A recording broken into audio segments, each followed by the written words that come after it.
며칠 전 인터넷을 달군 뉴스 중에 하나는 수도권의 청년 30대 청년 가장들이 어렵게 은행 대출을 받아서 들어간 다세대 주택 또는 빌라 신혼주택 보증금을 떼인 사람이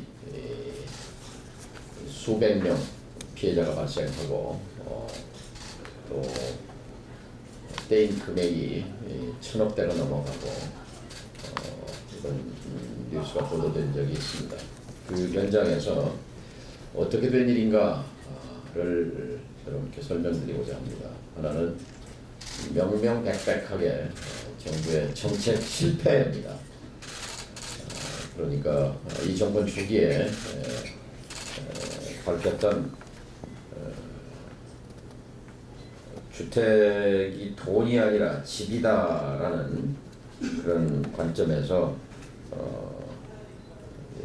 주택을 투기의 수단으로 활용되지 않도록 하겠다 하는 정책 기조와 정반대 실패한 정책을 밀어붙인 결과입니다. 그것은 임대사업자 등록에 과도한 특혜를 부여함으로써 한 사람이 그 특혜를 이용해서 200채, 300채, 400채, 500채, 600채까지 한 사람이 문어발식으로 자기 자본도 갖지 않은 상태에서 수백 채의 집을 사재기한 그것을 부추긴 정책의 실패입니다. 30명이 무려 11,000채의 집을 갖고 그것을 이른바 무객 투자 매매가가 2억인데 전세를 2억 받는 이런 황당한 일이 도처에서 벌어진 결과 죄 없는 30대 신혼부부 가정들이 집중적으로 피해를 입었습니다. 국세청 그리고 행정안전부에서 제출받은 자료를 분석한 결과 경실련과 함께 분석한 결과 주택 보유자 대한민국에 집을 갖고 있는 주택 보유자는 1,300만 명입니다. 지난해 기준으로 1,300만 명 가운데 1% 13만 명이죠. 13만 명이 10년 전에는 평균 3채 반 정도를 갖고 있었습니다. 13만 명이 37만 채를 갖고 있었어요. 그런데 작년에 보니까 이 13만 명이 91만 채를 보유했습니다. 7채, 2배가 늘었습니다. 2배. 그러니까 이명박, 박근혜, 문재인 정부를 거치면서 집 사재기가 극성을 부리고 집을 계속 재면서 그것이 주택값을 올리는 주범 역할을 하고 경기 부양을 통해서 성장률을 뒷받침하는 이러한 정책을 펴온 것입니다. 이 부분에 대해서 자세히 일목요연하게 경실련의 부동산 팀장 김성달님의 일단 발표를 들으시고 말씀 계속하겠습니다.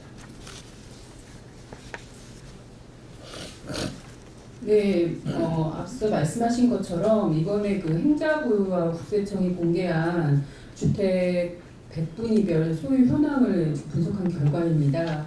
차트에도 잠깐 보시면서 말씀드리겠지만 10년 전인 2008년에는 주택을 소유한 개인이 1,060만이었습니다. 근데 지금 현재 1,300만으로 약 240만 명이 주택을 새로 취득을 한 것입니다. 근데 그들이 소유한 주택수는 10년 전에는 1,500만 채였는데 지금은 주택수가 2,000만 채로 490만 채 가까이 늘었습니다. 즉 주택 소유자 수 증가를 제외한 250만 원은 사실은 1주택자가 가져간 것이 아니라 이미 주택이 있는 다주택자가 다시 또 주택을 사들였다 이렇게 저희들이 보여지고요. 이렇게 다주택자들이 주택을 사들이면서 주택 소유 편중 심화도 더 심화됐다. 정부가 자꾸 이제 주택공급책을 발표하는데 이런 사재기 현상에 대한 정부가 카드가 있지 않는 한 이 현상을 막을 수가 없다고 보고요. 특히 여기에서 더 심화된 건 소수 상위 1%와 10%가 독식 현상입니다. 상위 1%가 3.7채에서 지금 현재 7채로 2배가 증가했고요. 상위 10%는 그 당시에 약 2.3채를 가지고 있었는데 지금은 3.5채로 1.2채가 증가했습니다. 문제는 이 상위 10%가 10년간 사들인 주택이 약 210만 가구라는 겁니다. 210만 호. 즉 다주택자가 사들인 250만 호 중에 210만 호, 80% 이상은 또 상위 10%가 거의 다 독식을 했다는 겁니다. 이렇게 주택 소유 현중이 심화된 상황에서 가격 변화도 저희가 좀 살펴봤는데요. 이번에 공개한 가격으로는 정부가 공시가격을 공개했습니다. 즉 주택 백분위별 소유하고 있는 주택 수와 공시가격을 공개를 했는데 경실련 계속해서 문제 제기하는 게 공시가격이 시세 반영을 하지 못하고 있다. 저희들이 여러 가지 시세 조사를 토대로 시세 반영률을 평균 55%를 적용해 봤습니다. 적용해 본 결과 주택 값도 산출이 됐는데요. 전체 주택 가격은 2008년 기준에 약 2,900조 원이었습니다. 근데 지금 현재 6,000조 원이 됐습니다. 3,100조 원이 전체 주택 가격이 상승을 해서 주택을 소유한 사람들 평균꼴로 약 2억 원씩 소득 증가가 생긴 겁니다. 자산 증가가. 상위 1%와 상위 10%는 더 많이 증가했습니다. 상위 1% 같은 경우는 11억 원이 증가해서 현재 평균 1인당 36억 원의 주택을 소유한 걸로 보여지고요. 상위 10%는 2008년 기준은 10억 원이었던 집값이 지금 현재 자산 증가액이 5억이 늘어난 15억 원을 소유한 것으로 나타났습니다. 이상입니다. 네. 자리요? 어디냐? 먼저 해주시.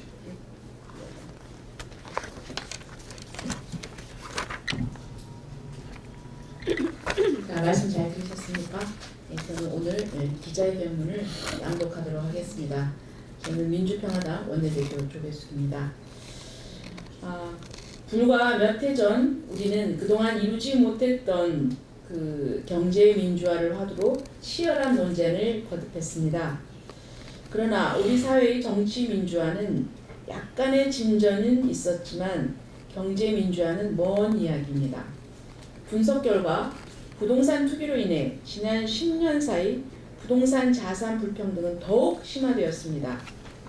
상위 1%가 보유한 주택은 2008년 3.5채에서 이제는 7채의 주택을 보유해서 10년 동안 2배가 증가했습니다. 촛불혁명으로 탄생한 문재인 정부도 다르지 않습니다.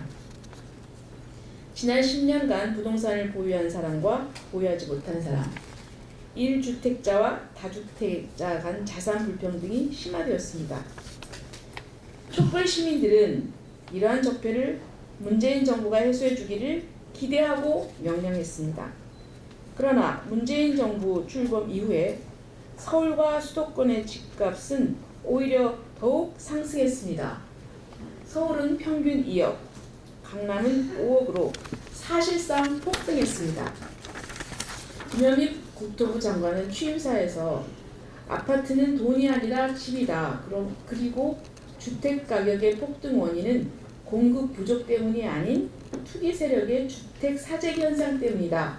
라고 진단했지만 취임 이후 주택 정책은 오히려 투기 세력인 다주택자에게 각종 세제와 금융대출 특혜를 제공해서 투기의 꽃길을 활짝 열어주었습니다. 민주평화당 수석대변인 박주연 의원입니다. 문재인 정부는 지금이라도 청년들의 미래, 국가의 미래를 위해 소수에 의한 자산 편중 해소, 부동산 거품 제거를 통한 불로소득 제거 등의 조치가 절실히 필요한 시점입니다.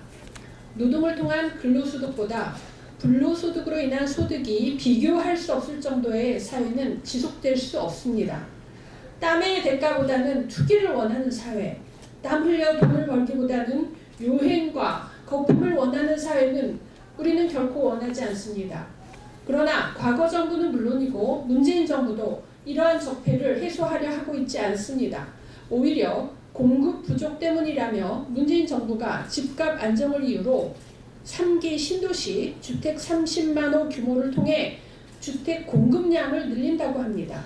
그러나 지난 10년의 경우처럼 다주택자가 주택을 사재기하는 구조 속에서 이미 고장난 주택 공급 시스템, 낮은 보유세 등을 개선하지 않은 상황에서는 또 다른 다주택자, 투기 세력 등이 주택을 사재기 할 것입니다.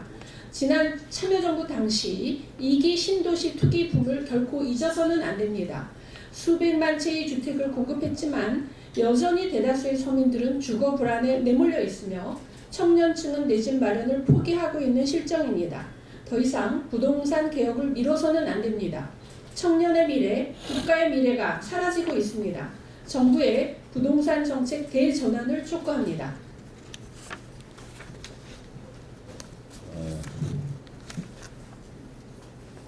언론에 한 가지 묻고자 합니다.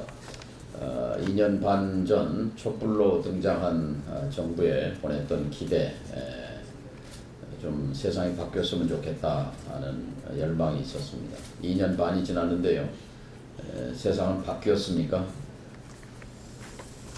우리 국민들이 정치에 묻고 있다고 생각합니다. 세상이 바뀌었는가? 10년 전에 최저임금은 5,000원대였습니다. 최저임금 3,000원 올랐습니다. 10년 사이에 최저임금 3,000원 오를 때 집값의 총액은 3,000조가 올랐습니다. 10년 전에 대한민국의 주택 가격이 3,000조 원에서 작년에 6,000조 원으로 올랐으니까 3,000조가 올랐습니다. 이 정부는 첫 단추를 사실 부동산 불평등, 자산 불평등에 맞춰야 했습니다. 소득 주도 성장에 꽂혀서 최저임금 1,000원 올리느라고 그렇게 무진 애를 쓰는 동안 이 정부에 들어서만 해도 1,000조 단위의 부동산 가격 앙등이 있었습니다. 이 문제를 잡지 않고 이 문제에 집중하지 않고 양극화 불평등 해소를 말하는 것은 어처구니 없는 일이 되는 것입니다. 이 정부는 문재인, 박근혜 정부의 토지 정책을 답습하고 있습니다. 돌아가야 합니다. 보수 정권 시절인 노태우 정부 시절로 돌아가야 합니다. 노태우 정부를 배우시기 바랍니다. 노태우 정부는 토지 공개념을 도입하려고 무진 애를 썼고, 그리고 재벌 대기업이 보유한 비업무용 부동산에 대한 중과세 정책을 폈습니다.